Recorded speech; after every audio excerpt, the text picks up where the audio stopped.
आप देख रहे हैं ये देश है हमारा, अमीश देवगन के साथ।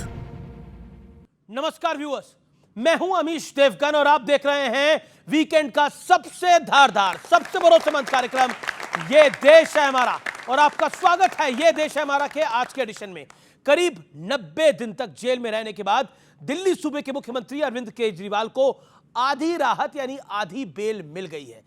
शराब घोटाले से जुड़े मनी लॉन्ड्रिंग केस में सुप्रीम कोर्ट ने दिल्ली के मुख्यमंत्री अरविंद केजरीवाल को अंतरिम जमानत दे दी है, जिसकी जांच ईडी कर रही है। हालांकि शराब घोटाले की जांच सीबीआई भी कर रही है, जिसमें केजरीवाल को अब तक राहत नहीं मिली है, यानी जमानत के बावजूद केजरीवाल को अभी जेल में ही रहना पड़ेगा। हालांकि सुप्रीम कोर्ट का फैसला आते ही आम आदमी पार्टी ने बीजेपी पे जोरदार वार पलटवार किया और कहा कि बीजेपी अपना अहंकार खत्म करे और दूसरी पार्टियों के खिलाफ साजिश रचना बंद करे। तो बीजेपी कह रही है कि आम आदमी पार्टी भ्रम फैला रही है, केजरीवाल को सिर्फ अंतरिम जमानत मिली है। लेकिन क्या भ्रष्टाचार इस बार मोदी 3.0 में क्या बड़ा मामला होगा?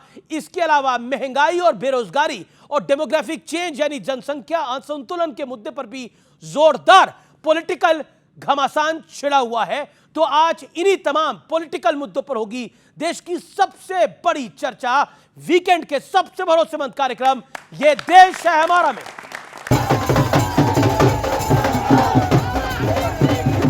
विधानसभा उपचुनाव में बेहतर प्रदर्शन के बाद विपक्ष पूरे उत्साह में दिख रहा है। ये एक ट्रेंड है जो लोकसभा चुनाव से शुरू हुआ और अब आगे बढ़ रहा है। आने वाले जितने भी चुनाव होंगे लगभग भारतीय जनता पार्टी हारती चली जाएगी। ये हार का एक ट्रेंड शुरू हुआ है। वहीं शराब घोटाले में दिल्ली के सीएम अरविंद केजरीवाल को आधी राहत मिल गई। कोर्ट ने मनी लॉन्ड्रिंग केस में अरविंद केजरीवाल को अंतरिम जमानत दे दी है, जिसकी जांच ईडी कर रही थी। हालांकि सीबीआई केस में 17 जुलाई को सुनवाई होगी, यानी कम से कम तब तक केजरीवाल को जेल में ही रहना होगा। देश के एक के बाद एक हर न्यायालय ने आपके षड्यंत्र का पर्दाफाश किया। हर न्यायालय अरविंद केजरीवाल जी को जमानत दे रहा है।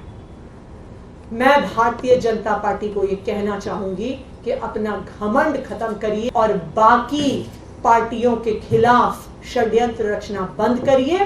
पुनः आम आदमी पार्टी जनता को और मीडिया को गुमराह कर रही है। माननीय अरविंद केजरीवाल जी की जो पिटीशन थी सुप्रीम कोर्ट में कि आप मेरी अरेस्ट को अवैध डिक्लेयर करिए, लेकिन सुप्रीम कोर्ट ने उनकी इस प्रेयर पर कोई राहत नहीं दी है, बल्कि इस मैटर को एक लार्जर बेंच को रिफर कर दिया है। दिलचस्प ये है कि इंडिया गठबंधन की साझेदार कांग्रेस भी जमानत मिलने के बावजूद केजरीवाल पर सवाल उठा रही है। अगर वो नीति सही थी, उसको विड्रॉ करने की जरूरत क्या थी? इन सब नीतियों के द्वारा बड़े बड़े शराब कंपनियों को दिल्ली में करोड़ों रुपए का फायदा हुआ। केजरीवाल जी ने अगर काम पे ध्यान दिया होता तो आज दिल्ली की ये दुर्दशा नहीं होती। लेकिन इसी बीच केंद्र सरकार ने बड़ा फैसला लेते हुए 25 जून को संविधान हत्या दिवस घोषित कर दिया और सरकार की तरफ से इसकी अधिसूचना भी जारी कर दी गई। ये बहुत देश के लिए जरूरी है, संविधान के लिए जरूरी है और कांग्रेस पार्टी संविधान की हत्या करते हैं। मोदी जी का कार्यकाल संविधान हत्या युग के रूप में जाना जाए। हालांकि दूसरी ओर महंगाई और बेरोजगारी को लेकर भी सवाल उठाए जा रहे हैं और साथ ही ऑर्गेनाइजर में जनसंख्या असंतुलन को लेकर छपे लेख पर भी सियासी उबाल है, जिसमें कहा गया है कि पश्चिम बंगाल, बिहार, असम और उत्तराखंड जैसे सीमावर्ती राज्यों में अवैध विस्थापन के चलते अब प्राकृतिक तरीके से जनसंख्या वृद्धि हो रही है। एक श्रेणी उस पर कोई अंतर नहीं आ रहा है। लगातार जनसंख्या का प्रेशर बढ़ते हुए भी उसमें सुधार नहीं हो रहा है। लेकिन बड़ा सवाल ये है कि केजरीवाल को मिली राहत क्या विपक्ष के लिए संजीवनी का काम करेगी? आज इसी मुद्दे पर होगी जनता के बीच जोरदार बहस। और चर्चा को आगे बढ़ाने से पहले आज की चर्चा के बड़े मुद्दे क्या हैं, यानी आज की बहस के मुद्दे क्या हैं? 3 मुद्दे हैं। पहला मुद्दा है केजरीवाल को मिली राहत विपक्ष के लिए क्या एक ऑक्सीजन का काम करेगी? क्या ये राहत एक ऑक्सीजन होगी समूचे विपक्ष के लिए? दूसरा महत्वपूर्ण मुद्दा है भ्रष्टाचार पर किसकी नीयत में एक बड़ी खोट दिखाई दे रही है। और तीसरा बड़ा मुद्दा है जनसंख्या और रोजगार पर भ्रम कौन फैला रहा है, कौन सच्चा है और कौन झूठा है, यह तीसरा बड़ा मुद्दा है।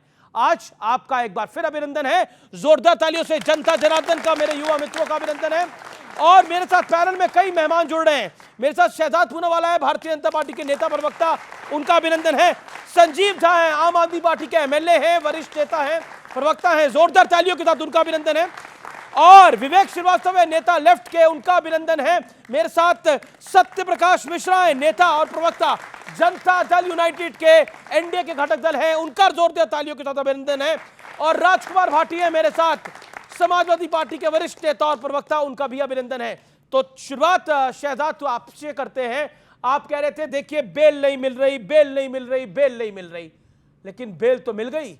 चलिए आधे मामले में सही, सीबीआई ने अरेस्ट अभी तक कर रखा है, लेकिन बेल तो मिली पीएमएलए के मामले में।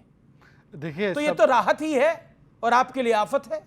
देखिए, अंतरिम बेल को संपूर्ण राहत मानने की प्रथा अगर किसी ने शुरू की है तो ये अरविंद केजरीवाल जी की पार्टी ने। तो इस लिहाज से अभी लालू जी 4-5 बार कन्विक्टेड है, इनके साथी है, वो भी बेल पर है और कहीं शादी वादी में भी जा रहे हैं। तो क्या वो दोषमुक्त हो गए क्या? मनीष सिसोदिया को बेल नहीं मिली है तो वो दोषी है क्या? सत्येंद्र जैन को तो बेल खारिज करके फिर से सुप्रीम कोर्ट ने जेल में भेजा, तो वो दोषी है क्या? विजय नायर, इनके साथी को बेल नहीं मिली है 1 साल से ज्यादा, वो दोषी है क्या? सुप्रीम कोर्ट ने सबकी बेल खारिज की है। अच्छा, ये बेल देते वक्त, अंतरिम राहत देते वक्त, अंतरिम बेल देते वक्त सुप्रीम कोर्ट का पैरा 85 पढ़ना बहुत जरूरी है।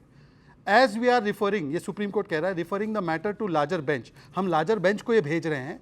We have to despite our findings on reasons to believe, मतलब हमें सबूत तो दिखाई दे रहे हैं, पर क्योंकि हमने मामले को बड़े बेंच पे भेजा है, इसीलिए अंतरिम बेल देनी यह अनिवार्यता बनती है और हम दे रहे हैं। परंतु सुप्रीम कोर्ट ने एक और बात कही, सुप्रीम कोर्ट ने कहा कि ऐसे संवैधानिक पदों पर बैठे हुए व्यक्तियों को जब वो जेल में हैं तो कंटिन्यू करना चाहिए या नहीं करना चाहिए, यह मुख्यमंत्री के विवेक पर छोड़ते। और इसका जवाब बाकी सब तो छोड़ दीजिए, अभी कांग्रेस ही ने दिया। अभी बाकी सबको कन्विंस करने के बदले, भाजपा को कन्विंस करने के बदले आप कोर्ट को कन्विंस कीजिए और अभिषेक दत्त को कन्विंस कीजिए कि अभिषेक दत्त कह रहे हैं कि इनका इस्तीफा होना चाहिए। क्योंकि याद होगा आपको, जब रामलीला में पहले बैठते थे, जब ये स्वराज की बात करते थे, शराब की नहीं, झाड़ू की करते थे, दारू की नहीं, अन्ना के साथ थे, लालू के साथ नहीं, तब ये क्या कहते थे? आरोप लगने पर इस्तीफा दो। और यहां पर जब केवल और केवल आपका दोष मुक्त नहीं हो रहा है, केवल एक अंतरिम राहत मिल रही है, तो अपने आप को सबसे बड़ा ईमानदार। संजीव झा, एक अंतरिम राहत हम इसको मान सकते हैं, लेकिन आपने तो झंडा उठा लिया, आपने बोला सत्य में विजय थे, लेकिन सच तो यह है कि अभी केस तो चल ही रहा है और अभी सीबीआई ने भी अरेस्ट कर ही रखा है। देखिए, एक कहावत है ना, कहते हैं कि भगवान के घर में देर है अंधेर नहीं है। शत परेशान हो सकता है, पराजित नहीं हो सकता। तो मैं इनको कहना चाहता हूं कि ये खुदा नहीं है। किसी ने लिखा है ना कि तेरे जुल्म का मैं खुलकर करूंगा मुखालफत, तू वक्त का तकनसी है, ये मुल्क का खुदा नहीं। हम गए थे ग्राउंड ऑफ अरेस्ट को चैलेंज करने के लिए, तो उसमें इंटरिम बेल मिली। दूसरी बात ये कहते हैं कि 2 साल से जांच हो रहा है, क्यों ट्रायल? अगर औकात और हिम्मत है तो ट्रायल शुरू कराओ, क्यों ट्रायल शुरू कराते? 7 सप्लीमेंट्री चार्जशीट जमा कर चुके हैं, ये 1.5 साल से जांच हो रहा है। क्या कहा अरविंद जी के केस में? अगर मान लीजिए किसी तरह से इन्फ्लुएंस करना होता तो पहले चार्जशीट में कर लेते। 6 चार्जशीट तो कोई इन्फ्लुएंस नहीं हुआ। जो ही चुनाव नजदीक आया, कहा ये जांच को प्रभावित कर सकते हैं। महोदय, जांच को प्रभावित नहीं कर रहे थे, आपका चुनाव प्रभावित हो रहा था, इसलिए आपने, लेकिन वो तो बाहर भी आए, लेकिन साथ में से वो तो बाहर भी आए चुनाव के लिए, लेकिन साथ में से कितनी आई दिल्ली में आप लोगों की अलायंस के बाद? नहीं, इस बात पे आएंगे, लेकिन आज हम बात कर रहे हैं इनके तानाशाही का और अहंकार का। एक बात बताइए आप, लेकिन लोअर कोर्ट में बेल मिला, लेकिन अगर तानाशाही होती तो इंटरिम, अगर तानाशाही होती तो चुनाव के लिए अरविंद जी क्यों बाहर निकलते? 3 इकाई हैं, जुडिशरी, ब्यूरोक्रेसी, लेजिस्लेचर। आपने 2 को खत्म कर दिया, लेजिस्लेचर खत्म कर दिया, ब्यूरोक्रेसी खत्म कर दिया। एक पांव के सहारे जनता तो कैसे चलेगा? तो तानाशाही इनकी ब्यूरोक्रेसी में ला रहे हैं, तानाशाही लेकर आ रहे हैं। एक महत्वपूर्ण बात, जी, लोअर कोर्ट ने बेल दिया। लोअर कोर्ट में इनके एएसजी कहते हैं कि जांच एक कला है जिसमें लॉलीपॉप देना पड़ता है। लॉलीपॉप नहीं देंगे, बेल नहीं देंगे तो हमारे पक्ष में गवाह कैसे देगा? इनके एएसजी कह रहे हैं कि हमने लॉलीपॉप दिया तो वह गवाह हमारे पक्ष में गवाही दी। तो झूठ बोलना भी इनका एक कला है। सर, ये पहली बार मैं सुन रहा हूं कि कर रहे हैं ये बेल के मामले में लॉलीपॉप बीच में आ रहा है। ये तो अपने आप में इंटरेस्टिंग है। देखिए, सिद्धार्थ पूनावाला, लॉलीपॉप किसने- अब लॉलीपॉप किसको दे रहे हैं और किससे ले रहे हैं? दिल्ली की जनता को टोपी किसने पहनाया है वो तो पूरे दिल्ली को वासियों को समझ में आ रहा है कि पानी कभी मिलता नहीं और फिर पानी घुटनों तक और गर्दन तक आ जाता है और सरकार जेल से चल रही है। ये कहते थे कि हमने शायरी अच्छी की कि हम खुदा है, हम खुदा नहीं मानते। अब उन्होंने कहा कि हम अहंकारी है, तो बता दीजिए ये बयान किस। और लोग बिना ऑक्सीजन के बेदम होकर तड़प तड़प कर दम तोड़ रहे थे, तब दिल्ली की अरविंद केजरीवाल जी की आम आदमी पार्टी की सरकार शराब की नीति पर काम कर वैसे सुप्रिया जी क्या आप नहीं मानते, लेकिन इस मामले में पूरी मानते हैं। हम सुनाएंगे, हम भी सुनाएंगे। अभी जी देखिए ये तरीका नहीं, आपको तरीका नहीं, आपने पॉइंट को रखा तो मैंने पॉइंट को बोला। कि या कांग्रेसी उस समय पर झूठ बोल रहे थे, या कांग्रेसी अहंकारी थे, या कांग्रेसी खुद को खुदा मान रहे थे। आज भी कांग्रेसी वही मान रहे हैं कि अरविंद केजरीवाल भ्रष्ट है। अब ये मेरा कोई डॉक्टर्ड वीडियो सुना देंगे, सुनाइए, पर मैं आपसे पूछ रहा हूं कि कांग्रेस पार्टी जो आपकी सहयोगी थी, अच्छा कांग्रेस के साथ चुनाव लड़ते वक्त क्या बोला था कि जेल का बदला वोट से देंगे, तो जनता ने तो दे दिया, 7 सीटों पर हरा दी। पर आखिरी बात सर, आखिरी बात, इन्होंने 2 बार इंटरप्ट किया, मैं किसी को इंटरप्ट नहीं करता हूं। आखिरी बात बच्चों, मैंने आपके सामने एक ही बात बोली थी, बाकी सब छोड़ दीजिए। लालू प्रसाद 4 बार कन्विक्टेड दोषी, लॉयर बैठे हैं यहां पे, कन्विक्टेड और आरोपी में अंतर होता है ना मेरे भाई। और पहली बार कन्विक्शन पता है कब हुआ लालू जी का? 2013 में, जब इन लोगों की सरकार थी। अब इस पर एक बार बोल रहे, एक बार संजीव झा जी, ये मोदी को गाली देंगे, ये भाजपा को गाली देंगे, पर लालू को भ्रष्ट भैया यहाँ पर Sanjeev Jha, okay okay Bharatiya Janata party के राष्ट्रीय अध्यक्ष ताबूत घोटाले में आरोपी थे, ये कहिए उनको। भारतीय जनता पार्टी के राष्ट्रीय अध्यक्ष ताबूत घोटाले में आरोपी और कन्विक्टेड थे। जरा इनको पूछिए, अब बीच में क्यों बोल रहे हैं संजीव झा? दूसरी बात, दिल्ली की जनता ने 3 बार, अरे बताओ आपका राष्ट्रीय अध्यक्ष मान लिया बंगारू लक्ष्मण पे जवाब आप मांग रहे थे। दूसरी बात, दिल्ली की जनता, लालू भ्रष्टाचारी है कि नहीं है? लालू यादव 3 वो कोर्ट तय करेगा, हम तय करने वाले कौन होता है? कोर्ट तय करेगा, हम तय करने वाले कौन होता है? मैं मानता हूं इनको ना तो कोर्ट पे भरोसा है, जी ना ये कोर्ट को मानते हैं, ना संविधान को मानते हैं, जनतंत्र को मानते हैं, मानता हूं, लेकिन हम जनतंत्र को मानते हैं, संविधान को मानते हैं और कोर्ट को मानते हैं। प्रधानमंत्री जी 2014 में तो ये लोकतंत्र, जब मुख्यमंत्री जेल में थे, जब मुख्यमंत्री जेल में है और वो मुख्यमंत्री बने हुए हैं, तो लोकतंत्र की लाज रखी जा रही थी। ये बड़ा अच्छा सवाल है आपका। एक बात बताइए, कोर्ट में बेल मिला, लोअर कोर्ट में बेल मिला? आप सीटिंग सीएम को जब जेल भेज रहे हैं तो सीटिंग सीएम को जेल नहीं भेज रहे, आप इस देश के लोकतंत्र को जेल भेज रहे हैं। अगर देश के लोकतंत्र को जेल भेज रहे हैं, तुम्हारी जिम्मेदारी है कि उस लोकतंत्र के साथ जेल में रहकर ही करें। पहली बार सीएम जेल में गया, स्वर्गीय जयललिता जेल में गई, उन्होंने इस्तीफा दिया। लालू जी जेल में गए, वो उन्होंने इस्तीफा दिया, उन्होंने राबड़ी देवी को सीएम बना दिया, बात अलग है। लेकिन एक सेकेंड, अभी लेटेस्ट इंसिडेंट है, हेमंत सोरेन ने इस्तीफा दिया और चंपाई सोरेन को मुख्यमंत्री बना दिया।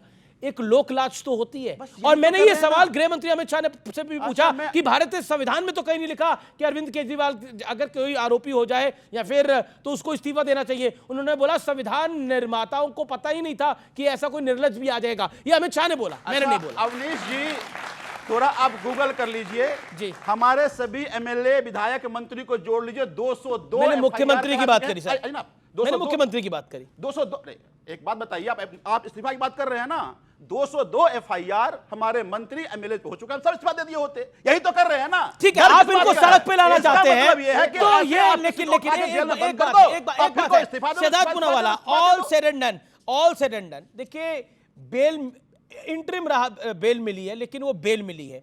आतिशी कह रही है कि एक के बाद एक न्यायालय में बीजेपी के षड्यंत्र का पर्दाफाश हो रहा है। जो मंत्री हैं, हर न्यायालय ने अरविंद केजरीवाल को बेल दी है और आम आदमी पार्टी ने बकायदा ट्वीट करा और कहा सत्य में विजय थे, बीजेपी लाख षड्यंत्र कर रहे हैं लेकिन अरविंद केजरीवाल खड़ा है, डटा है और लड़ रहा है।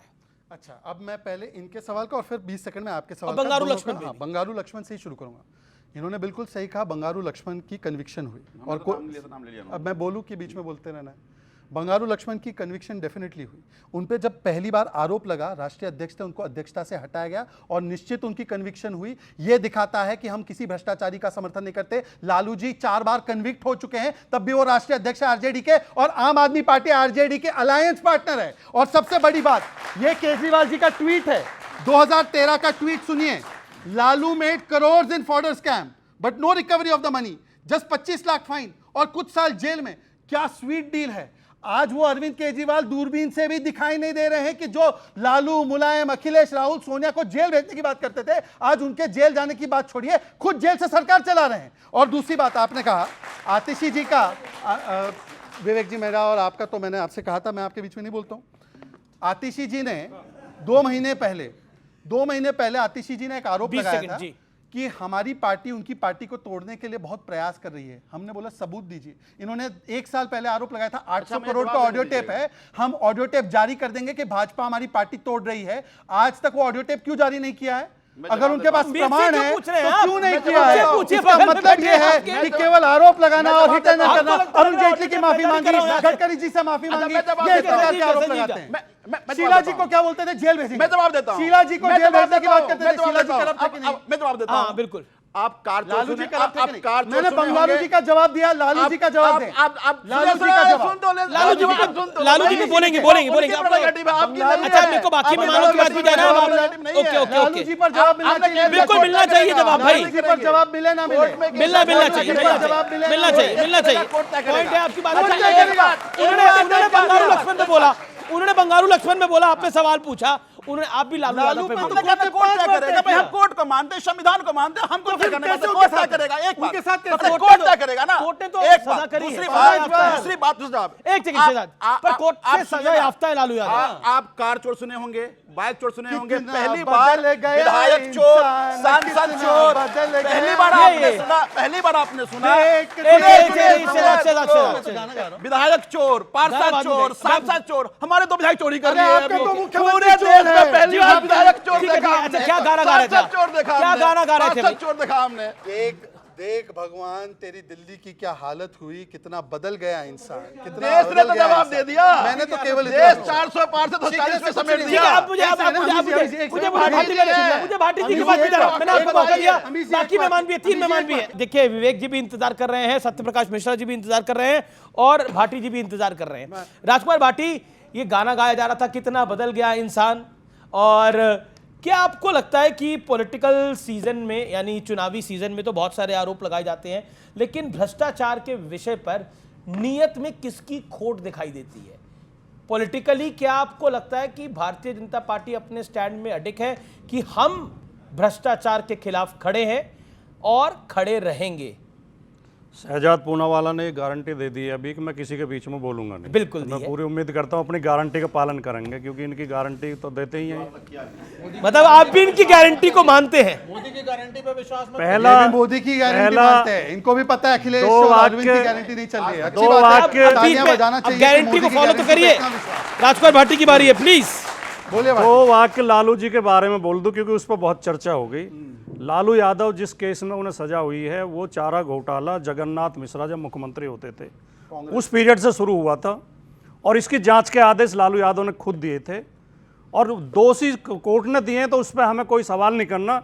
लेकिन ये भी सच्चाई है कि उसमें बाकी लोग बचा दिए गए, वरना उसमें जगन्नाथ मिश्रा को भी सजा होती, कई अधिकारियों को सजा होती, और अकेले लालू यादव को निशाना बनाया गया। उसका एक बड़ा कारण यह है कि लालू यादव ने इस देश में सामाजिक न्याय की और पंथ निरपेक्षता की बहुत बड़ी लड़ाई लड़ी है। कोर्ट को जाति लालू यादव, बीच में बोल रहे हो, कोर्ट को लालू यादव ने आडवाणी जब इस देश में सांप्रदायिकता फैलाने के लिए रथ यात्रा लेकर चले थे, लालू यादव ही वो साहसी व्यक्ति था जिसने गिरफ्तार करके जेल में डाला था, इसलिए लालू यादव को निशाना बनाया जाता। अब मैं आता हूं भ्रष्टाचार पे। आपने सवाल पूछा भ्रष्टाचार पे। अगर पिछले 1 महीने के केवल हम अखबार उठा के पढ़ लें और मुख्य खबरें देख लें तो इस बात के जीते जागते प्रमाण हैं कि भारतीय जनता पार्टी से ज्यादा भ्रष्ट इस देश में दूसरी कोई पार्टी नहीं है। इनकी सरकारों ने जगह जगह घोटाले किए हैं, घपले किए हैं। इनका जो एक सबसे बड़ा प्रोजेक्ट है और जिसके नाम पे वोट हासिल करते रहे और भोले भाले लोगों की भावनाओं का दोहन करते रहे, उस राम मंदिर में भी इन्होंने महाघोटाले किए हैं। उसकी जमीन में भ्रष्टाचार हुआ है, लगातार खबरें आ रही हैं। अभी लेटेस्ट इंडियन एक्सप्रेस की खबर आई है, उसे पढ़िए आप। इनके तमाम मंत्रियों ने, इनके नेताओं ने, इनके अधिकारियों ने गरीब किसानों को ठग ठग कर राम के नाम पे वहां। मुझे तो अगर राम मंदिर में जितना भ्रष्टाचार हुआ है, किसी दिन अगर भगवान राम आ गए इनसे हिसाब मांगने के लिए तो ये मुंह छिपाते फिरेंगे। शहजाद पूनावाला, शहजाद पूनावाला, ये अयोध्या में जो सामने आ रही है चीजें, वाकई। अमीश जी कृपया, बिल्कुल मेरे एक मित्र हैं जमुना प्रसाद उपाध्याय, जो अयोध्या से ही आते हैं, उनकी पंक्तियां बोलना चाहता हूं मैं इनके लिए कि अगर मंदिर की मूर्त बोलने लग जाए तो क्या हो, तुम्हारी पोल पट्टी खोलने लग जाए तो क्या हो, बताओ ब्रह्म वेला में जहां तुम पाप धोते हो, अगर सरयू का वही पानी खोलने लग जाए तो क्या हो। तो अगर मंदिर की मूर्ति ने जिस दिन बोल दिया, इनके भ्रष्टाचार खुल जाएंगे। शहजाद, क्योंकि भ्रष्टाचार की बात हो रही है, अभी इंडियन एक्सप्रेस की एक रिपोर्ट आई थी, किन अधिकारियों ने, किन अफसरों ने और किन सांसदों ने और किन मंत्रियों ने वहां पर जमीन बनाई है। वाकई जो आंकड़े आ रहे हैं, जो सत्य और तथ्य निकल के आ रहे हैं, वो चौंकाने वाले हैं। क्या आपको लगता नहीं है कि यह मामला आपके लिए बहुत ज्यादा फंसाने वाला है? बहुत ज्यादा फंसाने वाला। अमीश जी देखिए, ऐसा है कि मैं मूर्तियों के बोलने के नहीं, परंतु न्यायमूर्ति ने बोला है। न्यायमूर्ति ने बोला लालू प्रसाद चारा घोटाले में लिप्त है। वो तो होगा लिप्त ना, मैं अयोध्या की बात कर रहा हूं। अयोध्या में गड़बड़ हुई तो उसका जिम्मेदार कौन है सर? मैं जवाब देना पड़ेगा। अमीश जी आ रहा हूं, उसी पे जवाब दे रहा था। आप पेशेंस तो रखिए जी, पेशेंस तो रखिए। आपके पेशेंस को क्या हो गया भाई? मैं कह रहा हूं कि जब न्यायमूर्ति पूरा आपके सामने प्रमाण देखकर न्यायालय का फैसला आए तो ये कहते हैं न्यायालय जातिवादी है। जगन्नाथ मिश्रा कौन सी पार्टी से थे भाई? पहले वो तो बता दीजिए। कांग्रेस से थे। अरे भाई अभी आपने कहा तो उसका क्या मतलब हुआ कि सामाजिक न्याय की लड़ाई लड़ी? तो एक सेकंड अब बताइए। नहीं एक सेकंड, इन्होंने कहा, इन्होंने क्या कहा? मैंने कहा, इन्होंने क्या कहा? न्यायालय जातिवादी मैंने कहा है। इन्होंने क्या कहा? भाटी जी की कौन सी बातों का विश्वास किया जाए? भाटी जी ने 3-4 दिन पहले एक ट्वीट किया कि रामपथ अयोध्या में बहुत बड़ा सड़क में गड्ढा हो गया, पानी निकल रहा है, किसी का कोट ट्वीट किया। उनको मैंने ही जवाब देते हुए कहा ये सड़क तो ब्राजील की है, इनको डिलीट करना पड़ा। ये इनकी हकीकत है जो राम भक्तों पर गोलियां चलाते हैं। जो एक सांसद फैजाबाद को बोलते हैं राजा अयोध्या है, जब राहुल गांधी बोलते हैं निर्लजता से कि राम मंदिर के आंदोलन के मूवमेंट को हरा दिया, तब इनके मुंह से एक शब्द नहीं निकला। गीता में श्लोक में पढ़ा है हिंसा, ये केसी वेणुगोपाल ने कहा गोडसे के बारे में, तब इनके मुंह से एक शब्द नहीं निकला। द्वारका को ड्रामेबाजी का एक शब्द नहीं निकला। अब ये हिंदू बनने के बड़ा ड्रामा कर रहे हैं यहाँ पे। इनको बोलिए एक शब्द नहीं बोला। लेकिन मेरा सवाल है, एक सेकंड अमीश जी, मेरा सवाल खत्म होने दीजिए। आपका हुआ 10 सेकंड करके ना, ये अन्याय हो जाएगा बाकी लोगों के साथ। विवेक भी वेट कर रहे हैं और सत्यप्रकाश मिश्रा भी वेट कर रहे हैं। अन्याय हो रहा है। शहजाद, मेरा निवेदन स्वीकार करिए। ओके, राजकुमार भाटी, सत्यप्रकाश मिश्रा। शहजाद पूनावाला की इस बात के लिए तो तारीफ करनी पड़ेगी कि बहुत जल्दी इन्होंने बीजेपी के सारे हुनर सीख लिए। जिस तरह बीजेपी गुमराह करती है, इधर उधर घुमाती है बात को। पहले तो कांग्रेस में होते थे, अभी थोड़े दिन बीजेपी में हुए, लेकिन हुनर बहुत आप बीच में बोल रहे थे। मैं नहीं बोला, सब बोला। अब जिस रामपथ की ये बात कर रहे हैं, वो रामपथ कई जगह से धंसा है, सारी मीडिया में रिपोर्ट है। अभी बताइए अमीश जी, बीच में हर बात पे बोलते रहोगे तो कैसे? ये हर बात पे ये बोलते रहेंगे। नहीं, अपनी एक किसी ने वो ट्वीट किया था, एक वीडियो डाली थी कि रामपथ में हुआ, मैंने उस पे कमेंट किया। जब इन्होंने कहा कि वहां का नहीं है, तो आप मेरी ईमानदारी देखिए कि मैंने तुरंत डिलीट कर दिया। लेकिन रामपथ भी धंसा है। ब्राजील की सड़क को फिर चिल्ला रहे हैं, फिर चिल्ला रहे हैं, देखिए फिर चिल्ला रहे हैं। ये एक एक करके अपनी बात को रख। अयोध्या के राम मंदिर के मुख्य पुजारी आदरणीय श्री सत्येंद्र दास जी ने खुद बयान दिया है कि गर्भगृह की छत टपक रही है, इसमें भ्रष्टाचार हुआ है। ये मेरा बयान नहीं है, ये सत्येंद्र दास जी का बयान है। नहीं, उन्होंने ये नहीं बोला भ्रष्टाचार, यही झूठ है। नहीं, ये झूठ है, यही झूठ है। नहीं, उन्होंने ये नहीं बोला कि भ्रष्टाचार हुआ है। झूठ और सच की पहचान ये है। झूठा आदमी बीच बीच में चिल्लाता है, सच्चा आदमी चुप खड़ा रहता है। झूठ और सच की तो सीधी पहचान। आप प्ले कर दीजिए। जो झूठा होगा, जितना फ्रॉड होगा, जितना झूठा होगा, उतना चिल्लाएगा बीच बीच में। आपकी बात हमने शांति सुनी, आपने बार-बार इंटरप्ट किया। मान्यवर देख लीजिए। नो, मैंने इंटरप्ट नहीं किया। दूसरी बात, ये जनता आप लोग अब आप शांत होइए ना। अब एनडीए की बारी है। मेरे बड़े भाई है, मैं उनको रामलला के लिए, राम मंदिर के लिए ट्रस्ट के लोगों ने 2 करोड़ रुपए में जमीन खरीद कर किसानों से 4 घंटे बाद 18 करोड़ में रामलला के नाम रजिस्ट्री कर दी। वो स्टोरी तो फिजल आउट कर गई थी। मतलब वो स्टोरी तो दोनों तरफ से हमले होंगे तो सुन लीजिए। दोनों तरफ से नहीं, फैक्ट बता रहा हूं। जब वो मीडिया में खबरें आई, उत्तर प्रदेश के मुख्यमंत्री योगी आदित्यनाथ जी ने कहा किसी दोषी को बख्शा नहीं जाएगा, एसआईटी से जांच कराई जाएगी। एसआईटी गठित कर दी गई, आज तक उस एसआईटी की जांच रिपोर्ट अरे अब के मामले में तो दोषियों को बचा लिया गया। मुख्य ही नाम आ गया है, जो स्टोरी आई है। ओके, मैं आपका रुख करता हूं सत्यप्रकाश मिश्रा। सत्यप्रकाश मिश्रा, नीतीश कुमार ने हमेशा भ्रष्टाचार के विरोध में अपनी बात को रखा है। कई गठबंधन तोड़े भी भ्रष्टाचार के नाम पर हैं और फिर जोड़े भी भ्रष्टाचार के नाम पर है, मतलब भ्रष्टाचार के विरोध में जाते हुए। लेकिन अब एनडीए सरकार की प्राथमिकता भ्रष्टाचार है या सरकार बचाना है? अमीश देवगन जी, मैं आपके प्रश्न का जरूर जवाब दूंगा, लेकिन मैं राजकुमार भाटी जी चूंकि एक बड़े अच्छे प्रवक्ता हैं, समाजवादी मूल्यों के सिपाही हैं, साहित्यकार, साहित्य में इनकी गहरी रुचि, इनसे थोड़ा सा गलती हो गया है। लालू प्रसाद यादव जी को चारा घोटाले में सजा हुई, जगन्नाथ मिश्रा जी को भी सजा हुई, और लालू प्रसाद यादव ने चारा घोटाले की जांच का आदेश नहीं दिया था। माननीय पटना उच्च न्यायालय ने रविशंकर प्रसाद जी, शिवानंद तिवारी जी, बिल्कुल और अभी जो केंद्र में मंत्री हैं ललन सिंह जी, उनके पिटीशन पर सीबीआई जांच का आदेश दिया। अब आइए कि क्या केंद्र की सरकार भ्रष्टाचार के खिलाफ मुस्तैद रहेगी? देखिए, नीतीश कुमार जी एक बात बहुत अच्छा कहते हैं, न किसी को बचाते न किसी को फंसाते हैं, और भ्रष्टाचार पर उनका 18 साल से एक दाग नहीं है। उनके 40-45 साल के राजनीतिक जीवन की सबसे बड़ी उपलब्धि है। आरजेडी तो कहती है तेजस्वी यादव को फंसाने वाले नीतीश। नहीं, वो अलग बात है। 15 पुल टपक गए। कौन बीच में बोलता है? कौन बोलता है? बोल चुके। मैं आ रहा हूं, डबल माइक लेकर आ रहा हूं, मैं उस पे आ रहा हूं।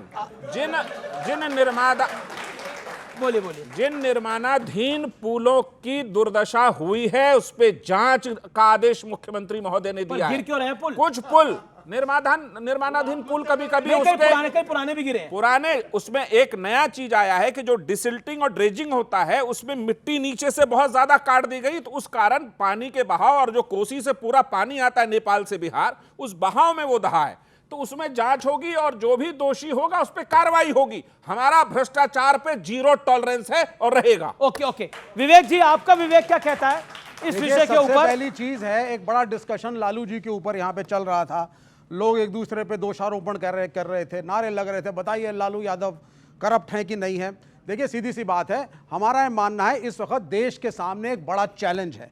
पार्लियामेंट में जब राहुल गांधी कॉन्स्टिट्यूशन की प्रति को दिखाते हैं सिंबॉलिकली, तो वो कहना चाहते हैं कि पिछले 10 साल के जो रूल थे उसमें कॉन्स्टिट्यूशन पे हमले हुए हैं, संविधान खतरे में है। इस वक्त एक ज़्यादा बड़ा चैलेंज देश के सामने है, वो ये है कि एक अलग दिशा में देश की राजनीति और देश को लिया जा रहा था। तो इस तरीके से देखिए, अपॉर्चुनिस्ट होना गलत है। एक प्रिंसिपल स्टैंड जिसमें नीतीश कुमार जी का की मैं तारीफ करूंगा, वो एक सेक्युलर व्यक्ति रहे हैं। जब मोदी साहब आकर के एक गलत तरह की नीति को चला रहे थे, तो पहला व्यक्ति जिसने ऑब्जेक्ट किया था और जो सड़कों पे उतरा था सांप्रदायिकता के खिलाफ, वो नीतीश कुमार थे। इसमें कोई दो राय नहीं, यही द सेक्युलर मैन। और पार्टी सेक्युलरिज्म पे चलती है। लेकिन अगर आपका गठबंधन ऑन एंड ऑफ हो रहा है, तो इसका अर्थ यह नहीं है कि आप अपने पुराने गठबंधन ऑन ऑफ नहीं, ऑन ही रहा है, बीच में कभी कभार ऑफ होता है इनका गठबंधन। ओके, उसके बाद बिल्कुल मैं आपको देखिए, सेकुलर और नॉन सेकुलर का जो डिबेट है वो किसी दिन और करा लीजिएगा, लेकिन एक प्रश्न बहुत बड़ा है कि सुशासन और दुशासन। तो सुशासन के प्रति हमारा कमिटमेंट है। अगर वो गठबंधन में आए, मिट्टी चोरी करने लग जाए, उनको कहा कि एक्सप्लेन करिए ये क्या आरोप आप पर लगा है। आके राहुल जी को बताया कि अरे कहिए, उप मुख्यमंत्री एक्सप्लेन करें, ये गंभीर आरोप है, कोई एक्सप्लेनेशन नहीं। तो जब नहीं दिया तो हमने गठबंधन से किनारा करना उचित समझा। जहां तक लालू जी का प्रश्न है, हमने कभी किसी के साथ उसके भ्रष्टाचार के जांच पर, उसके किसी भी अदालत में चल रहे मसले पर कभी किसी को सपोर्ट नहीं किया। जिस तरह कांग्रेस या अन्य पार्टी आम आदमी पार्टी के मामले को सपोर्ट कर रही थी, चुनाव में कर रही थी। अभी सुप्रिया श्रीनेत या अलग अलग प्रवक्ता फिर शुरू हो गए आम आदमी पार्टी के खिलाफ, लेकिन उस समय तो कह रहे थे शराब घोटाले में जांच करो, केजरीवाल शराब घोटालेबाज है। मेरा मानना है जांच आयोग और अदालत जो कहती है इस देश में, उसको विवेक, लेकिन प्रॉब्लम ये नहीं है कि सिर्फ भ्रष्टाचार का मामला है। प्रॉब्लम ये है कि आप रोजगार का विषय भी उठा रहे हैं, और जनसंख्या वृद्धि भी एक विषय है, और डेमोग्राफिक चेंज एक बड़ा विषय है। ऑर्गेनाइजर में इसके ऊपर एक बकायदा एक बहुत बड़ा लेख लिखा गया। झारखंड हाईकोर्ट, इसके अलावा इलाहाबाद हाईकोर्ट ने जो टिप्पणियां करी, वो मुझे आपको बताने की आवश्यकता नहीं है। डेमोग्राफिक चेंज एक सच्चाई है। धर्म के आधार पर डेमोग्राफिक चेंज हो रहा है भारत के कुछ हिस्सों के अंदर, और बड़े तौर पर हो रहा है। देखिए, सबसे पहली चीज, एक बहुत बड़ा हल्ला जो भारतीय जनता पार्टी मचाती आई है, रोहिंग्या, घुसपैठिए, बांग्लादेशी इमिग्रेंट यहां सेटल हो गए, वहां सेटल हो गए। मुझे बताइए, ये विषय नहीं है आपको लगता है? एक सेकंड नहीं, विषय है कि नहीं है? नहीं, बीजेपी उठाती रहती है तो मतलब नहीं है। ये मैंने बीजेपी को तो कोर्ट में नहीं करा, मैंने तो झारखंड हाईकोर्ट की बात करी, इलाहाबाद हाईकोर्ट की बात करी। आप मुझे बताइए विषय है कि नहीं? सर आप बता दीजिए, रोहिंग्या क्या बोइंग में आते हैं उड़ करके इस देश के अंदर? कैसे आते हैं रोहिंग्या अगर आ रहे हैं तो? बॉर्डर से आते हैं। बसाता कौन है? बॉर्डर सिक्योरिटी फोर्स बसाता कौन है? उन्हें वोट बैंक कौन बनाता है? उनको आधार कार्ड कौन देता है? इस देश के अंदर बांग्लादेशी आए, उनको पूछते हुए किसने बताया? मैं बोलूं या आप बोलेंगे? किसका वोट बैंक थे वो? और किसका वोट बैंक है आज वो? ये गलत है। अगर आप पाकिस्तान के इमिग्रेंट्स को रोक पा रहे हैं तो आप बांग्लादेशी इमिग्रेंट को क्यों नहीं रोक पा रहे? बॉर्डर की सुरक्षा किसकी है? केंद्र के ऊपर है ना, भारतीय जनता पार्टी और मोदी सरकार पे। अगर इन्फिल्ट्रेशन हो रहा है, बॉर्डर सिक्योरिटी फोर्स क्या कर रही है? पैरामिलिट्री क्या कर रही है? वहां तैनात फौजें क्या कर रही हैं? ये क्यों आने दे रहे हैं? ये पहला प्रश्न हुआ। अरे जब बांग्लादेश, दूसरी बात जब पाकिस्तान को दो हिस्सों में बांटा गया तो बीजेपी की सरकार थी यहाँ पर। नहीं तो बताइए, नहीं तो बांटा गया तो क्या था? बांटा गया उसके अलग कारण थे। बांटा गया इस देश को तो उसके अलग कारण थे। ओके, शहजाद गांधी को मारा गया उसके अलग कारण थे। आपने एक चीज तो आरोपी कोई था ना, गांधी को मारा गया तो देश का पहला आतंकवादी था, वो अलग कारण थे। आरोपी था ना कोई, जिसको ये समर्थन देते हैं। इस मामले में आरोपी कौन है? जिसकी वजह से इंडिया अलायंस मैं फिर बोल रहा हूँ, देखिए ये तो डेमोग्राफिक चेंज है। और मैं एक बताऊं व्यूअर्स, और व्यूअर्स आपके साथ एक बात साझा करना चाहता हूं। देखिए डेमोग्राफिक चेंज हमने आसाम के बॉर्डर एरियाज में देख रहे हैं, बंगाल के बॉर्डर एरियाज में हो रहा है, झारखंड के बॉर्डर एरियाज में हो रहा है, उत्तर प्रदेश के बॉर्डर एरियाज में कुछ हद तक डेमोग्राफिक चेंज हुआ है। और तो और आप देखिए नॉर्थ और साउथ के बीच में पॉपुलेशन गैप हमें देखने को मिल रहा है। नॉर्थ में पॉपुलेशन ज्यादा है, अभी परिसीमन होगा, आप देखिए कितनी हाई तौबा मचेगी हमारे देश के अंदर, क्योंकि नॉर्थ की सीटें ज्यादा बढ़ेंगी और साउथ की सीटें उतनी नहीं बढ़ेगी। हो सकता है केरल में एक भी सीट ना बढ़े क्योंकि वहां की पॉपुलेशन ही नहीं है उतनी। प्रॉब्लम यही है सबसे बड़ी। ये जो पूरा मामला है, ये मामला आने वाले भविष्य की गर्द में छुपा हुआ है और ये मामला बहुत बड़ा बनेगा। मैं आपको लिख के दे रहा हूं, आने वाले दिनों में इसी पर चर्चा होगी और किसी पर चर्चा नहीं होगी। शहजाद पूनावाला, अब आपने लंबा बोला। शायद बीजेपी की बारी है, शासन की बारी है अपना जवाब देने की। जो आरएसएस मैं तो इलाहाबाद हाईकोर्ट का भी जिक्र करा, मैं तो झारखंड हाईकोर्ट का भी जिक्र करा। मैं आपको झारखंड हाईकोर्ट और इलाहाबाद हाईकोर्ट का ऑर्डर भी बता देता हूं, उसकी माफ करिए टिप्पणी भी बता देता हूं। ओके शहजाद, डेमोग्राफिक चेंज विषय है, मैं सब पे आ रहा हूं। पहले इन्होंने संविधान की क्योंकि बात की, मुझ पे उस पर जवाब देने दीजिए। मुझे बताइए कि मोहम्मद सलीम लेफ्ट के नेता है, भाजपा के नहीं। उन्होंने चोपड़ा में, उत्तर दिनाजपुर में एक महिला को तालिबानी स्टाइल पीटा गया एक व्यक्ति के द्वारा, उसका वीडियो ट्वीट किया और उसका खंडन करने के बदले इनकी साथी तृणमूल कांग्रेस ने कहा यह मुस्लिम राष्ट्र में तो होते रहता है और कहा महिला चरित्रहीन है। यह संविधान बच रहा था। 65 दलित तमिलनाडु में मारे गए, एलओपी वहां पे आवाज उठाने गए तो उनको पूरे सत्र के लिए बाहर कर दिया गया। यहां पर एलओपी उकसा रहे थे, ये संविधान बचा रहे हैं। तेलंगाना में एक किसान ने कैमरे पे आत्महत्या कर दी, ये कहते हुए कि कांग्रेस ने मुझसे वोट तो ले लिया पर मेरी जमीन हड़प ली। ये कांग्रेस और ये लोग संविधान बचा रहे हैं। पंजाब में जब खेड़ा की गिरफ्तारी होती है कांग्रेस के नेता की, तो कांग्रेस बोलती है आम आदमी पार्टी संविधान खत्म कर रही है। कांग्रेस बोलती है बंगाल में तृणमूल कांग्रेस संविधान खत्म कर रही है। कांग्रेस बोलती है लेफ्ट पार्टी विजयन जी केरल में संविधान खत्म कर रही है। मैंने विवेक जी आपसे रिक्वेस्ट किया, अमीश जी मेरी बात हो जाने दीजिए, ये तरीका नहीं है। मैंने पूरी बात सुनी, विवेक का प्रयोग करते हुए क्या ठीक है क्या मेरे साथ? अच्छा ये अब आपने एक बड़ा, आपकी सरकार ने एक बड़ा निर्णय लिया संविधान हत्या दिवस का, मुझे पता नहीं। जी अभी मैं कह रहा हूं कि आपको पता है 1975 में 25 जून को जब इमरजेंसी लगी तो राजनाथ जी, मोदी जी, लालकृष्ण आडवाणी जी छोड़िए, लालू प्रसाद जी, मुलायम जी को भी जेल में डाला गया था। उन्होंने अपनी बेटी का नाम मीसा, और ये उनके नेता तो 19 महीने जिनको हमने पद्म अवार्ड भी दिया वो रहे थे। अब देश ने निर्णय किया है 25 जून संविधान हत्या दिवस के रूप में मनाया जाएगा। मैं चाहता हूं समाजवादी पार्टी अपना रुख कायम बताए कि वो इसके समर्थन में है या संविधान के खिलाफ है, बताए।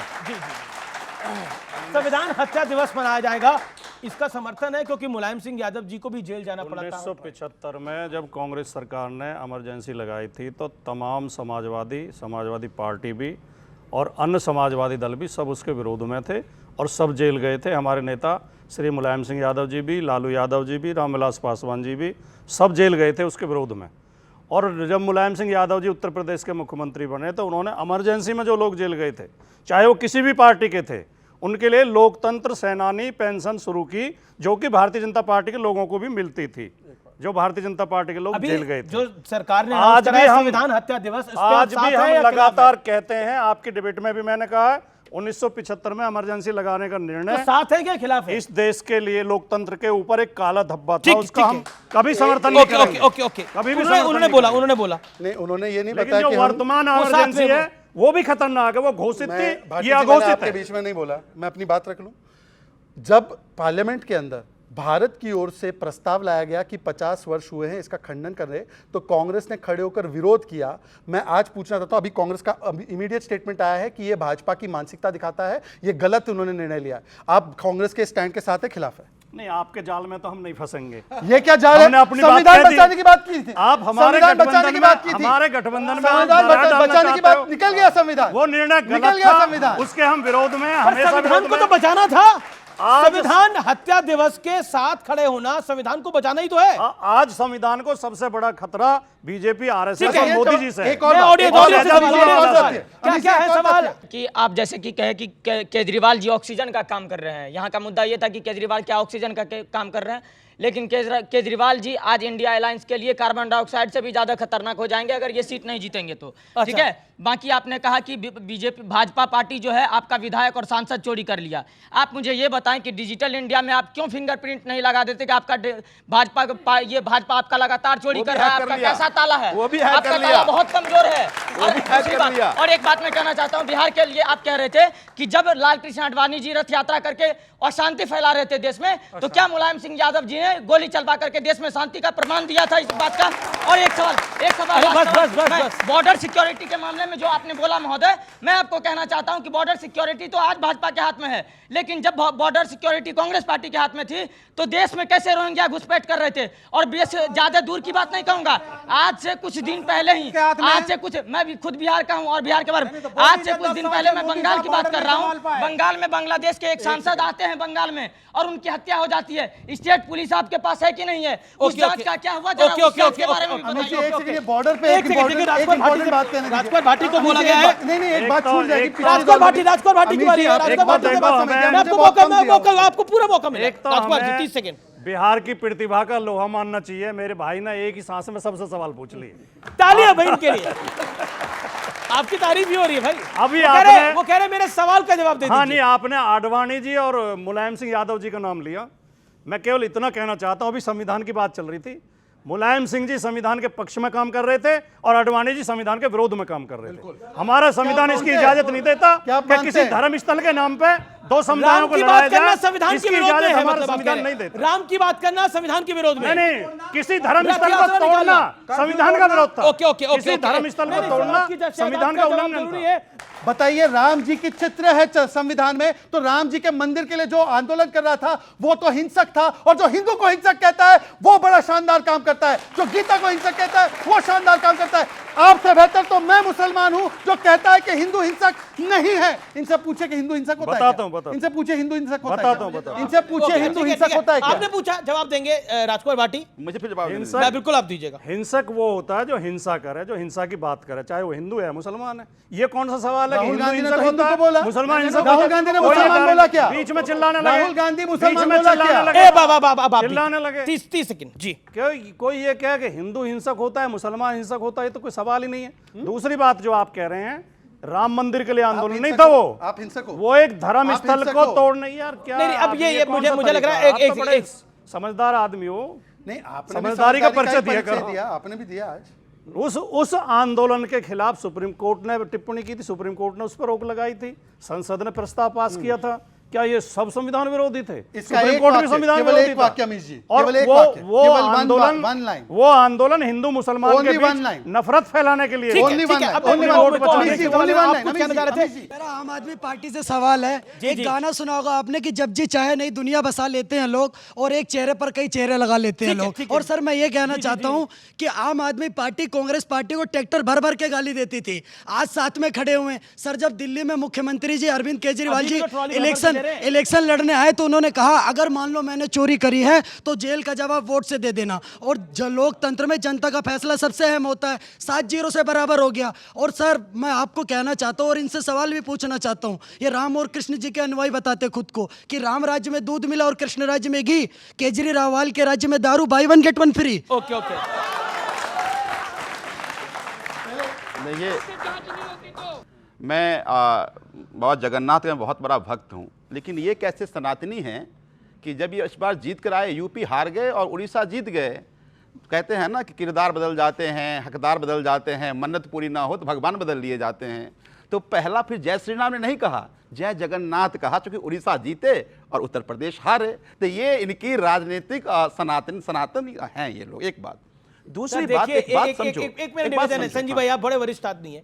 देखिए, हमने इंसान को बांटा, जात पात को बांटा, भगवान को तो ना बांटा। भगवान को हम नहीं बांट रहे, भगवान को नहीं, तो ये बांट रहे हैं जी। इनके मुंह से जय श्री राम नहीं निकला, चूंकि यूपी हार गए थे, उड़ीसा जीत गए, जय जगन्नाथ निकला था। बांट तो ये रहे, मैं नहीं बांट रहा हूं। मैं ये बता रहा हूं कि ये किस तरह के सनातनी है और किस तरह से भगवान का इनका प्रेम है। एक बात। दूसरी बात, एक बात समझिए, आप तो राम को इंडिया से लेके इंडोनेशिया तक मानते हैं ना? हम तो हमेशा मानते रहे हैं, पर हमारे राम शांति प्रिय हैं। हमारे राम कभी किसी से बदला नहीं रहते, हमारे राम कभी किसी से गुस्सा नहीं करते, हमारे राम कभी किसी को बांटते नहीं हैं। ये तो उनको भी बांटने का मूर्त बना कर रख दिया। तो मेरा ये मानना है, और ये तो हमेशा गुस्से में ही रहते हैं। एक ही बार भगवान राम गुस्से में थे जब समुद्र पार कर रहे थे, ये हमेशा गुस्से में दिखते हैं। तो मेरा ये मानना है कि भगवान को मानना और सनातन को मानना भी इनका छद्म रूप है। कांग्रेस पे भी एक सवाल आया, उस पे जवाब दीजिए ना। कांग्रेस पे सवाल आया कि कांग्रेस को आप ट्रैक्टर भर भर के गाली देते थे, अब समर्थन में कैसे हैं? बिल्कुल दे रहे थे। और इस देखिए, अभी भी देंगे। 75 में देखिए, हम अलग अलग पार्टी इसलिए बने कि हमारी आइडियोलॉजिकल डिफरेंसेस थी, लेकिन बात जब जनतंत्र की आ जाए, बात जब संविधान की आ जाए, 75 में सभी पार्टियां इकट्ठा थी ना। आज भी इसी तरह से इस देश के जनतंत्र की रक्षा के लिए, इस देश के संविधान की रक्षा के लिए हम सब पार्टी इकट्ठा हो गए। संविधान तो जितना चलना था चल गया। अब तो कांग्रेस की एक नेत्री है किरण चौधरी, उन्होंने ही खुलासा कर दिया कि संविधान और लोकतंत्र का कोई बहाना नहीं था, हम झूठ बोल रहे थे। तो उन्होंने खुद बोला। वो तब किए जब भाजपा में चले गए, तो फिर बोला तो भाजपा में जाते ही रूप बदल जाते हैं। भगवान में भारतीय जनता पार्टी में जाते हैं, भगवान में फर्क कर रहे हैं। अमित जी, ये बहुत दुर्भाग्यपूर्ण बात है कि हमारे राम और आपके राम, मतलब राम अलग अलग होते हैं क्या लोगों के? राम तो मेरे हिसाब से एक ही है, बीच में नहीं। अमित जी, मैं महत्वपूर्ण बात कह रहा हूं, क्या किसी में हिम्मत है, किसी में हिम्मत है ये कहते हमारे अल्लाह और तुम्हारे अल्लाह? क्या किसी में हिम्मत है कि बोल दे कि हमारे सिख गुरु और तुम्हारे सिख गुरु? पर हमारे राम और तुम्हारे राम, मैं पूछना चाहता हूं, हम फैजाबाद की सीट हारे, पर अयोध्या की विधानसभा हम जीते, हम पूरी जीते, हम द्वारका जीते, हम इंद्रप्रस्थ जीते,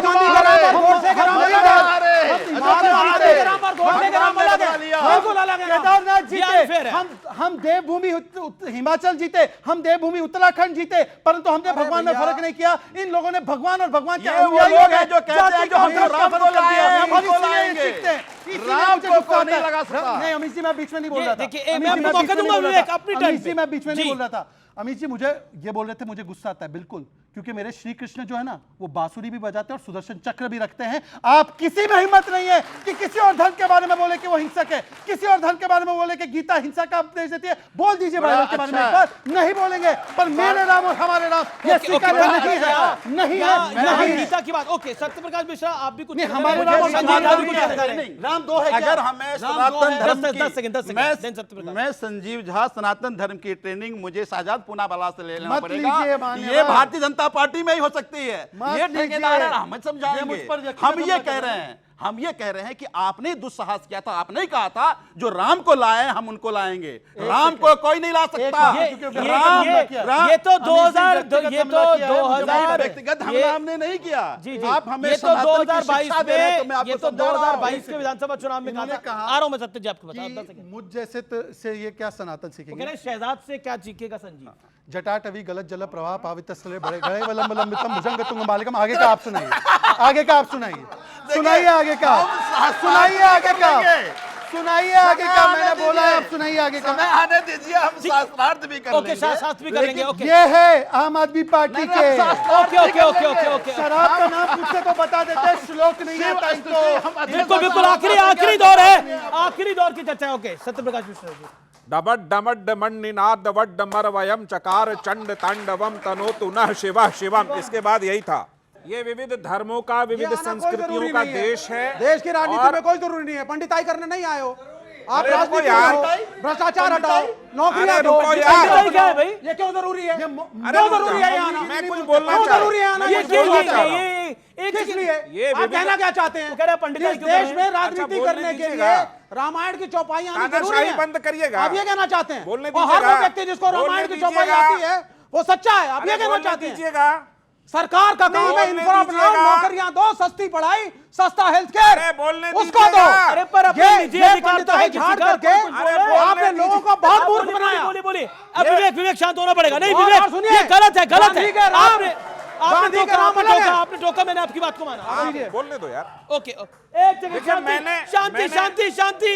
30 सेकंड शांति। उन्होंने पूछा कि मैंने ये क्यों कहा, उन्होंने एक बात शुरू की, मैंने उसमें जोड़ दिया। मेरा मानना है कि जो भी धर्म की राग छेड़कर नफरत फैलाएगा, समाज उसको नकार देता है। लेकिन कभी कभी धर्म के लोग अपने अधिकार को लेकर खड़े होते हैं तो समाज उसको भी स्वीकार करता है। हमें उससे आगे बढ़ना चाहिए। संविधान सभी धर्मों के प्रति एक जैसा व्यवहार रखने को कहता है, किसी के प्रति पक्षपातपूर्ण व्यवहार रखने को नहीं कहता। एक बात समझिए, जब यूपीए की सरकार थी, ये संविधान चिल्ला रहे ना। बिहार में 2005 में हंग असेंबली हुआ था और अचानक नीतीश कुमार जी को लगा कि समर्थन मिल जाएगा और वो सरकार बना लेंगे। भारत के राष्ट्रपति एपीजे अब्दुल कलाम ने अपनी पुस्तक टर्निंग पॉइंट में लिखा है कि वो मास्को में थे, आधी रात यहां से राष्ट्रपति शासन लगाने के लिए भेजा गया, उसको चुनौती सुप्रीम कोर्ट में दी गई और राष्ट्रपति शासन लगा दिया गया बिहार में। सुप्रीम कोर्ट ने उस राष्ट्रपति शासन को गैर संवैधानिक कहा है कोई जवाब आप दोनों के पास बताइए? कोई जवाब है? इस संविधान के हत्या का कोई जवाब नहीं है। और उन्होंने लिखा कि वह मनमोहन सिंह जब मिलने आए, एपीजे कलाम ने कहा कि मैं इस मुद्दे पर इस्तीफा देना चाहता हूं, और वो इमोशनल ड्रामा वहां अंदर हुआ जो कि राष्ट्रपति महोदय डिस्क्लोज नहीं करना चाहते अपनी किताब में, इशारों में लिखा है। टर्निंग पॉइंट में पढ़िएगा इस बात को। ओके, लेकिन देखिए संविधान की हत्या का आरोप लगाया जाता है। मैं बिल्कुल आखिरी दौर की बातचीत है। आखिरी आप अपनी बात को रखिए, सवाल नहीं है, अब समय नहीं है। बात यह है कि वो जो बोल रहे थे राजनीति करने के लिए राम का जरूरी है, राम पढ़ने की जरूरत है। आपको बता दें संस्कृत में व्याख्या रमनते इति राम, इसका मतलब होता है राम में ही पूरा ब्रह्मांड रंगा हुआ है। The element which we hold the universe is called Ram. और सीता मां का लिए बोला गया the initial power of the universe which create the universe. ठीक है, तो सर अगर आपको सच्चा बेटा बनना है, सच्चा नेता बनना है, सच्चा आपको पति बनना है, तो आपको राम को पढ़ना जरूरी है। अगर नहीं पढ़ रहे तो आप सच्चे नेता को।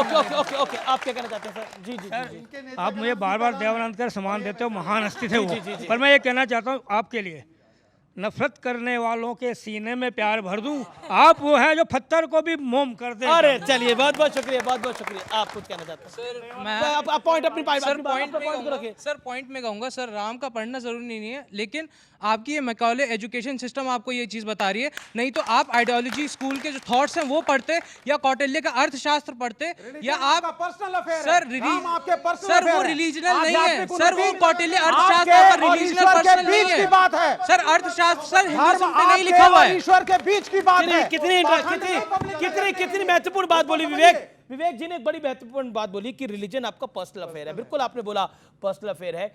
जो मेरा आपसे निवेदन है कि पुरानी सरकारों को, अभी भी कई सरकारें इफ्तार पार्टी करती हैं, तो रिलीजन तो पर्सनल अफेयर है, उनको भी समझाइए प्लीज। आप 1-to-1 मीटिंग्स करिए मुख्यमंत्रियों के साथ और उन्हें समझाइए कि रिलीजन पर्सनल अफेयर है और इसको सार्वजनिक तौर पर नहीं करना चाहिए, ये आपने बोला। लेकिन आखिरी दौर की ये बातचीत है, आखिरी 2 मिनट है। मैं एक सवाल इस हाउस से पूछना चाहता हूं और मैं चाहता हूं कि उसके ऊपर आप अपनी राय दें। क्या डेमोग्राफिक चेंज, एक लाइन में जवाब, क्या डेमोग्राफिक चेंज आपको विषय दिखाई देता है भारत के अंदर? Satyaprakash Mishra, starting from you. ये आज इससे विषय नहीं है। ये जब भारत बांग्लादेश युद्ध हुआ और उस लेकिन आज विषय दिखाई दे रहा है, उस समय से लेकर अब तक है वो, इससे किसी को इनकार नहीं है। संजीव जी, डेमोग्राफिक चेंज एक बड़ा विषय है इस देश के अंदर, आपको लगता है? देखिए, मुझे लगता है कि डेमोग्राफी चेंज विषय है और उस पर गंभीरता से सभी सरकारों को बात करनी चाहिए और काम करना चाहिए, केवल इस पर राजनीति नहीं होनी चाहिए। Very very good, very nicely you said Shehzad Poonawalla, क्योंकि आप सरकार में हैं, इसलिए मैं सवाल पूछ रहा हूं, क्योंकि डेमोग्राफिक चेंज एक बहुत बड़ा चैलेंज आ गया है भारत के सामने। ये हुआ है 60 वर्षों में, इसीलिए रोहिंग्याओं को इंटरनल सिक्योरिटी थ्रेट बोला गया है। और अगर हिंदू बहुसंख्यक नहीं रहेगा तो ना डेमोक्रेसी रहेगी ना सेकुलरिज्म रहेगा। ये रोहिंग्याओं के लिए घर बना रहे थे अमानतुल्लाह खान, और रोहिंग्याओं के लिए घर बनाने का काम राजकुमार भाटी, मुझे पता है समय खत्म हो रहा है, 5 सेकंड। अगर हम जातीय जनगणना के सरकारी आंकड़ों का डेमोग्राफिक चेंज की बात कर रहा हूं, उसी पे बोल रहा हूं, जातीय जनगणना के सरकारी आंकड़ों का ठीक से विश्लेषण कर लें तो ये भ्रम दूर हो जाता, जिसे अक्सर फैलाते हैं सांप्रदायिक। विवेक सुदर्शन जो आरएसएस के मुखिया थे, उन्होंने कहा था कॉन्सेप्ट ऑफ द नेशन दो होते हैं। एक नेशन होता है जिसकी पॉलिटिकल बाउंड्रीज मानी जाती हैं, और एक वो नेशन होता है जिसको संघ मानता है कि इट इज कल्चरल, एक कल्चरल इनहेरिटेंस नेशन को माना जाता है। संघ ऑर्गेनाइजर ये लोग मिथ्या प्रचार कर रहे हैं। मिथ्या क्या डेमोग्राफिक चेंज है जी? सिर्फ इसलिए मिथ्या प्रचार क्या कर रहे हैं जी? क्योंकि मेजॉरिटी की राजनीति नॉर्थ और साउथ में नॉर्थ की ये आरएसएस का एजेंडा रहा है देश को बांटने का, धर्म के आधार पे। मैं इसका खंडन करता हूं, बचेगी, मैं इसका खंडन करता हूं। तो मैं बता रहा हूं, जब परिसीमन होगा, सर समय खत्म हो गया है, समय यहां खत्म हो गया, और मैं व्यूअर्स बता रहा हूं, जब परिसीमन होगा तो यही विवेक श्रीवास्तव हाय तौबा मचाएंगे, जब फिर बोलेंगे कि ये क्यों हो रहा है।